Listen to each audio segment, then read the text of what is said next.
শ্লীলতাহানির চেষ্টায় গ্রেপ্তার civic volunteer. RG Kar কাণ্ডের রেশ চলছে, এর মধ্যেই প্রভাবশালী তৃণমূল নেতার ভাইজিকে শ্লীলতাহানির চেষ্টার অভিযোগে গ্রেপ্তার হলো এক সিভিক ভলেন্টিয়ার। ঘটনাটি ঘটেছে উত্তর দিনাজপুর জেলার ইসলামপুর থানা এলাকার। অভিযুক্ত civic volunteer Mohammad Nazmul. Police সূত্রে খবর, ঘটনাটি ঘটেছে দিন 10 আগে। কেন এতদিন বাদে অভিযোগ দায়ের হলো সে বিষয়টিও ভাবাচ্ছে পুলিশকে। তদন্ত শুরু করেছে ইসলামপুর জেলা পুলিশ। কালকে আমরা একটা অভিযোগ পাই ইসলামপুর থানা আন্ডারে কি একজন মহিলা আছেন, উনি অভিযোগ দিয়েছেন কি ওনার কাছ থেকে কিছু টাকা এক্সটর্শন করা হয়েছে আর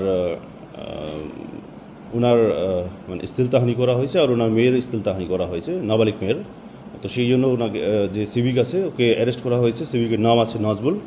ওকে অ্যারেস্ট করে আজকে আমরা ফরওয়ার্ড করছি আর ওকেও রিমান্ডের জন্য আমরা প্রেয়ার করেছি। জানতে পারলাম যে পুলিশের পক্ষ থেকে একটা বাঁধ তৈরি করা হচ্ছে,